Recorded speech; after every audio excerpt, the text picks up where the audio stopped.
बाबा सुखिया कोई नहीं रे राम, जो देखे सो दुखिया बाबा सुखिया कोई नहीं रे राम,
सुखी कोण आहे या जगामध्ये? सुख कोणाच्या पदरात पडतं?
या दुःखाच्या यातना दूर करण्यासाठी काही पर्याय म्हणजे तुम्ही करता ते करू नका, जे मी सांगतो ते करा.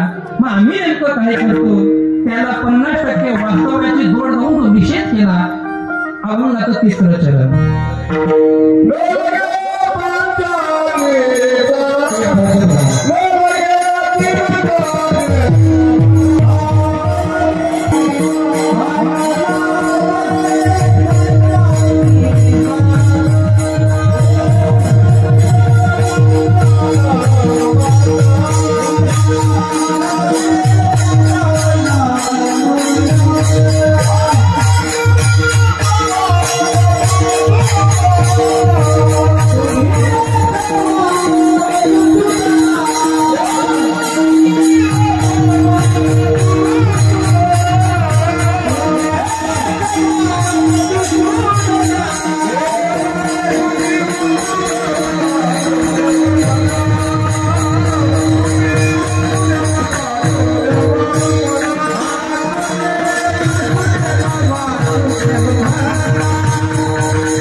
असं चांगलं म्हटलं की टाळ्या वाजवत, चांगलं वाजवताय, चांगलं म्हणताय. कदा जेव्हा रामकृष्ण हरी म्हटलं जातं ना तेव्हाच लक्षात येतं की वातावरण सात्विक आहे. आता नवीन पद्धत आली. बोललो का त्यांचा अहो महाराजांनी टीका करत जा, मी खरं बोलतो, मी तुम्हाला पटलं तर घ्या, मी काय तुमची तोलतोल करणारा महाराज नाहीये. इथं सगळे वारेकरी लोक आहे. आणि विशेष म्हणजे मला एक गोष्ट जी अंतकरणाला आवडली ना, जो बाबांचा फोटो तुमच्या पत्रिकेत आहे, मोठ्या बाबांचा फोटो आहे, मग आनंद वाटतो. आणि म्हणून त्या लेव्हलला ते बोलण्याचा माझा प्रयत्न असतो ना. ते एवढं शांत कीर्तन मी करत नाही. मला स्वभाव बनता खार कुठे.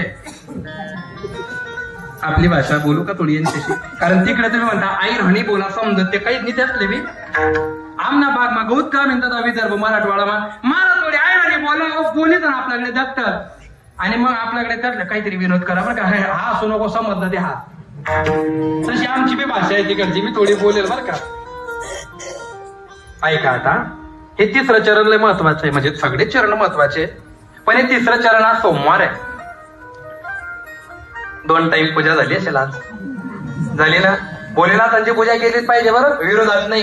पण एक गोष्ट लक्ष देऊन ऐकता, एक मंत्र सांगून जातो फक्त बरं का. एक मंत्र, भोलेनाथांवर पाणी टाका, जरूर टाका, पण ते पाणी टाकताना आपल्यामुळे कोणाच्या डोळ्यात पाणी येणार नाही हे बी सांभाळा. एवढं हा. पाणी बी टाकायचं, आणि पाणी टाकलं रिटर्न येता गंगू तुला काय माहित पडलं का नाही, राम म्हणे पैकी म्हणे तू आज पाणी टाके ओवी. देवाला येणं समजता, ओवी देतो ओवी. जो सर्वभूतांच्या ठाई द्वेषाते नेनेची कही, आप गुरु नाही चैतन्या जैसा. देव फक्त मंदिरात नाहीये, देव सगळीकडे आहे. चराचरात परमात्मा आहे. मम वंश जीवलोके जीवभूता सनातनः मनः षष्ठाणि इंद्रियाणि प्रकृतिस्थानी न कर्षति. मग हे समजत नसेल, हरिपाठ सर्व घटी राम, देहादेही एक सर्व प्रकाशक सहदर्शन.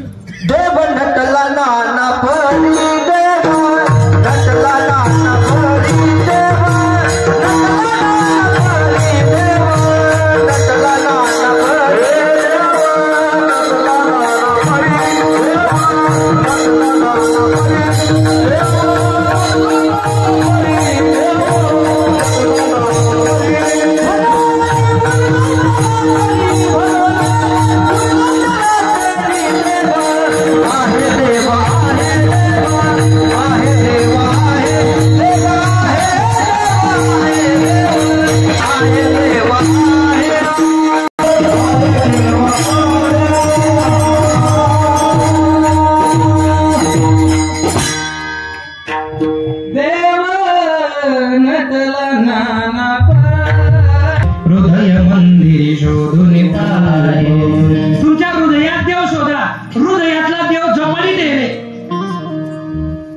शिवाय ओम नमः शिवाय. महाराज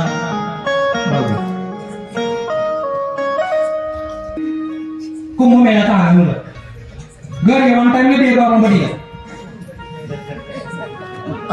काय पंढरीला जायला पाहिजे. पंढरीला पूर्वी न लगे तीर्थाचे भ्रमण, म्हणजे तुम्हाला असं म्हणायचंय का तीर्थयात्रा करायच्या नाही. अरे बाबा, तीर्थयात्रा करणं वेगळं आणि तीर्थयात्रा फिरणं वेगळं. हे भ्रमण शब्द फिरणे, आणि जसंच्या तसं हरिपाठातून घेतलं. कोणतं? त्रिवेणी संगमी नाना तीर्थे भ्रमी चेतना हि नामी. महाराज तुम्ही माहितीये का? म्हणता नाही. 4 धाम गेला ना, उपकार करात म्हणून 4 धाम करा, नाही तर 15 धाम करा, नाही तर पुरी पृथ्वी फिर्या. बोलण्यात बदल झाला का नाही, डोक्यात बदल झाला का नाही, वृत्तीत बदल झाला का नाही, मग का बा फिरता. मग अशा फिरणाऱ्यांना त्रिवेणी संगमी नाना तीर्थे भ्रमी पण चित्त नाही नामी तरी ते व्यर्थ, असं कोण म्हणतं? माऊली ज्ञानोबा तेच म्हणतात. एकनाथ महाराज असं असेल तर न तीर्थाचे भ्रमण. मग आम्ही काय करायचं? ठाईच बैसोनी करायक चित्त आवडी आनंद आडवावं. ते वाटतं तेवढं सोपं नाही हो. तीर्थयात्रा करा, फिरू नका. गेली आमची आजी 72 वर्षाची होती.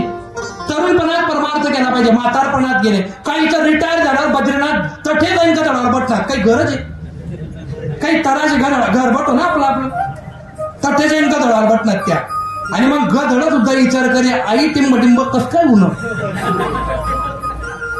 आणि आपण ज्या गधडावर पडले त्याला मालकल्या विचारे गधड्याचे पाय नाही सटकत ना. तू सटकेले ते काय कमी आहे का? तो गधडा रोज जात खाले बरे, पण तू काय न लगे तीर्थाचे भ्रमण. चेतन दादाला माहितीये 72 वर्षाची आमची म्हातारी. व्हिडिओ बंद करा, गर्दा काढा नाही म्हणा. आजी मरी जायला चांगली नव्हती म्हणे आजी. आजी पंढरीला जाऊन आली. मी कथा करून घरी गेलो. आमना पहिला हॉलमध्ये अख्ख्या गल्लीना बायासनी गर्दी म्हणत चालली गई. वाट शका येते ना म्हणा. माझ्या घरी असं लवकर कोणी येत नाही, त्यातले माहिती चांगला नाही. गर्दी पुरी. आणि आजी काठीवर बसलेली म्हणतात बापरे अनुभवाला चालू. घरात गेलो आजीला बघितलं, आजी बोली राहते आशिरांनी म्हणतो शेव. घरात गेल्या सगळ्या बाया चालल्या गेल्या. आजीच्या चेहऱ्यावरती असा एकदम मस्त नूर होता, आनंद होता. मी आजीला विचारलं, आजी एवढ्या मोठ्या बाया आपल्या घरी कधी येत नाही, ह्या कस काय आल्या? माहित नाही तुला? पंढरपूर जायला तुम्ही. मग तीर्थयात्रा केल्या, लोकांनी पाया पडाव्या म्हणून का आपला उद्धार व्हावा म्हणून, आपला उद्धार व्हावा म्हणतो. बापरे, चांगली गोष्ट आहे, पण तुला चेहरा संताप का बर? बोल सुद्धा रागी लागे म्हणे तुले. म्हणतो मला राग येत नाही. योगी पावन मनाचा बस काय म्हणे, आपण नको सांगू म्हणे. मग राग कशाला आहे तुला? तुझं पंढरीहून आली ना. मग आता तुझ्या डोळ्याने बघितलं ना तू. म्हणतो काय, अख्ख्या गल्लीच्या बाया माझ्या पाया पडून निरोप विचारून चालल्या गेला. म्हणतो मग गरमा तुझी माया तुम्हाला पाया पडेल नाही. मी लगेच पडली नाही आणि आपला अंगवर येऊ. सुखी राय म्हणे, सुखी राय. म्हणतो तू लवकर जाय, उपाधी येईल का. आणि मी बी डेअरिंग करायला, जसं लोकांवर डेअरिंग करतो मी, तशी घरात बी गेला. म्हणतो आई आजी पंढरपूरची नेले, पाय पडायला तुला काय विचार होतं? तू एक महाराज माय हात आहे म्हणे. म्हणतो काहीतरी शिल गेले. गेलो आई जवळ किचन मध्ये, हात पाय धु म्हणे, चहा पी म्हणे. आधी मी चहा पित होतो. म्हणतो तू घरातल्या घरात खरंच आहे आजीचे इतका लोक तीर्थयात्रा करून आली आपली आजी, आणि तू चुकीच आहे तुझे. चुपत चहा पे म्हणे. खूप चूप सांग काय होत. तू आजीला फक्त एकच प्रश्न विचार म्हणे. म्हणतो काय? खाटना खाली 3 नवा चप्पलना जोड कथाही होणार.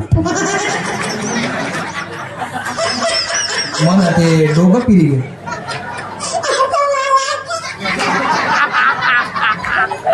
हा म्हण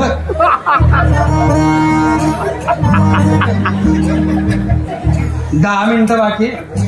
तो पोऱ्यान पाहिजे जर कीर्तन लावून नवीन ना. ऐका, मी गेलो खाट नागायच्या पदार्थ मी प्यारे गो. बापरे, एक ते खोका नव्हती. म्हणता आजीव काय चपला लगेच गोधडी पाणी दिली नाही. म्हणता सांग म्हणे चोराय जायला होते. मग तू लोकांना चोरशी वा. असं जर असेल, न लगे तीर्थाचे भ्रमण, न लगे दंडन मुंडन. काही बालाजी बिडी घेत ते. मी तर शपथ घेतली होती मी बालाजी जावं नाही. का जावं नाही? कारण बालाजीला जाणाऱ्या 2 वर्षाच्या आधी महाराष्ट्राच्या गाड्या अडवल्या गेल्या होत्या टोल नाक्यावर. का? कारण त्यांच्या गाडीत छत्रपती शिवाजी महाराजांची मूर्ती होती. ज्या गाडीत छत्रपतींची मूर्ती आहे, ज्या गाडीला छत्रपतींचा फोटो आहे, या गाड्यांना टोल नाक्याच्या तिकडे त्यांनी जाऊ दिलं नव्हतं. ज्यांना छत्रपती चालत नाही ते आम्हाला चालत नाही. तुम्ही कोणतीही असाल, किती मोठे असाल, छत्रपती छत्रपती नसते ना तर देवळात एक बी देव राहिला नसता. हे लक्षात ठेवलं पाहिजे तुम्ही. छत्रपती आहेत ते, ज्याचं भाग्य त्याच्याकडे. तिथं गेले, चकले केले, गावात आले, बसले पारावर. तात्या बाई बोलती मजा येत बरं. ते तिरुपतीला इथलं दकासारखं आहे ना, समजे राहणं तुला टालेवरती की तू जाईले. आणि तू कितला बोलत नाही पुढचं, अपवित्रता होते वाक्यांची. खरं खरं सांगा, महिला वर्ग संपलं कीर्तन बरं का. हा अशा छोट्या छोट्या गोष्टीने जर आपलं उद्धार झाला असताना तर या गोष्टी संतांनी आधीच सांगितल्या असत्या. आधीच सांगितलं त्यांनी तर हे सांग, न लगे दंडन मुंडन ते काही. काशी गेले, घरी आले, आम्ही काही वांग खात नाही. खाजरवही जायले तुला. विश्व हिंदू विद्यालयामध्ये पांडेजी नावाचे माझे प्रोफेसर मित्र आहे. म्हणतात की वो काशी के बाद वांगा चलता नाही क्या? म्हणे चलता. मग ये लोक क्यों नाही खाते? म्हणे मेरे को नहीं पता. हे चालत नाही, ते चालत नाही, असं करत वांग सोडलं, हे सोडलं, 14 महिना चप्पल घातली नाही. अरे हे नका सोडू. सोडायचं असेल तर हे सोडा. आजपासून कोणाच्या मुलीला पाप लावणार नाही, कोणाच्या मुलाच्या संबंधात पाय घालणार नाही. कोणाची सून 4 दिवस गावाला गेली तर गल्लीमध्ये तिचं कधी बाजारात किंमत विकणार नाही. आई बापांशी बोला, हे घ्या ना, ते नाही घेणार. आम्ही तर तगना करणं खातच नाही. तू ना कर मागून मरी घे. कुठे काच रे ते. एखाद्याच्या घरी जर कोणी मेलं ना, माझ्या PhDचा विषय धर्मशास्त्रातील उणीव आहे. तुम्ही कधी माझ्याशी झगडा, मी एकदम प्रॉपर बोलेल तुमच्याशी. ज्याच्या घरामध्ये जवळचं रक्ताचं नातं मेलं आणि त्याच्या अस्त्या घेऊन जर तुम्ही श्री क्षेत्र काशीला जाऊन जर गंगेमध्ये टाकल्या तर त्या संपूर्ण कुटुंबाला 1.25 महिन्यापर्यंत सुटकाच्या घरचं खायला चालत नाही. हे वास्तव आहे. नुसतं फिरायला घ्या जगण्याची गुन्हा करीन मग गावाला आणि चालत नाही तर असं असेल. न लगे तीर्थाचे भ्रमण, न लगे दंडन मुंडन, केसांचा व्यवसाय केला जातो जरा अभ्यास करा.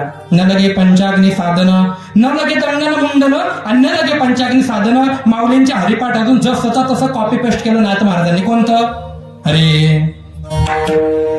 योग याग विधी म्हणजे योग याग विधी कोणा सिद्धी भेटत नाही असं म्हणायचं का? नाही, असं नाही म्हणायचंय. असं म्हणायचं आहे योग तुम्ही करू नका, कारण योग करू नका असे सांगणारे स्वतः योगी आहे. योग कठीण आहे, तुमच्याकडनं होणार नाही. या यज्ञ नियमाने तुमच्याकडनं होणार नाही. मग कलियुगामध्ये करावे कीर्तन ते नारायण तेज भेटी, तिकडे हरिमुखे म्हणा, हरिमुखे म्हणा. आणि इथे 8वा मधुसूदना तुम्ही वासुदेव वासुदेव म्हणा. तुम्ही सर्वांनी म्हणा विठोबा.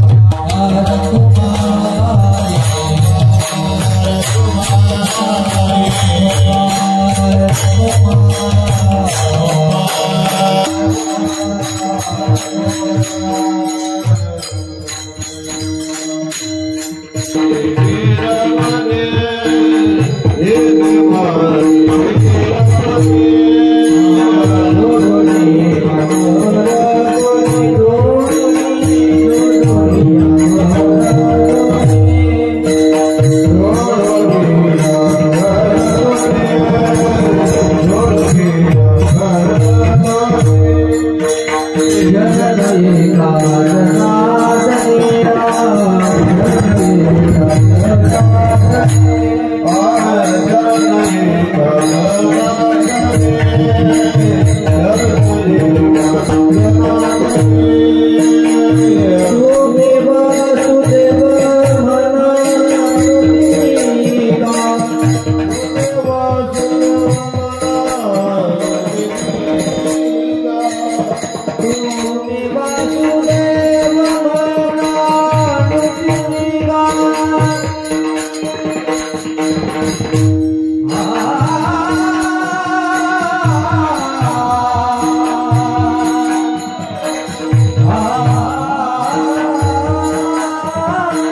आणि या करदोणी शरण एका जनार्दनी तुम्ही वासुदेव म्हणा देवा तुम्ही आठवा मधुसूदना तुम्ही वासुदेव वासुदेव म्हणा. धन्यवाद निवृत्ती दादा. आपला